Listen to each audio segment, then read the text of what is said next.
Hi friends, দেখুন আমরা বাংলায় যাকে বলি গাভ্রান্ডা।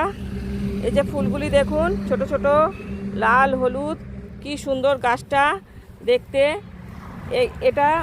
একে অনেক জায়গায় দাঁতন গাছও বলা হয়। এটা জিওফ্রা প্রজাতির গাছ। এটি একটি ফ্লাওয়ারিং প্ল্যান্ট। এর ফুল থেকে ছোট ছোট ফল হয়। এই যে দেখুন, একটা ফল ধরেছে, দেখাচ্ছি আপনাদেরকে। এই ফলগুলো আমরা ছোটোবেলায় নিয়ে খেলা করতাম পুতুল বের করে, কিন্তু এই ফলগুলোর মধ্যে 3টে করে বীজ আছে। এই যে দেখুন, 3টে শিরা দেওয়া আছে, 3টে করে বীজ আছে।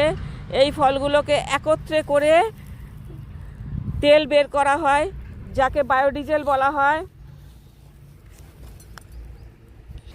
এটি একটি ঔষধি গুণসম্পন্ন plant.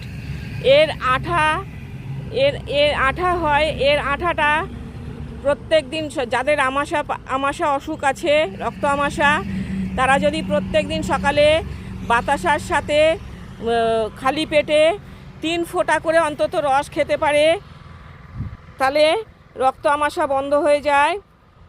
America, Africa, Latin America, আমাদের ভারতবর্ষ এগুলো দেখা যায়। এই গাছগুলোকে দিয়ে অনেক সময় চাষের জমিতে, ঢালু জমিতে বেড়া দেওয়া হয়। তার কারণ এই গাছগুলো ভূমিক্ষয় রোধ করে। এখানে এই গাছগুলো অনেক আছে।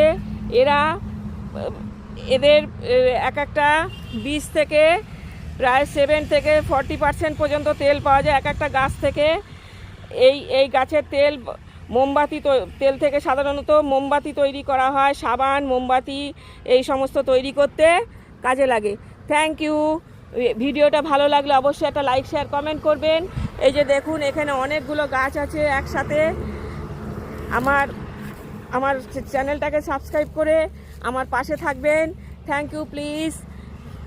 এরা প্রখর রোদেও ঠিকভাবে নিজেদেরকে সারভাইভ করে বাঁচিয়ে রাখতে পারে। Thank you for watching.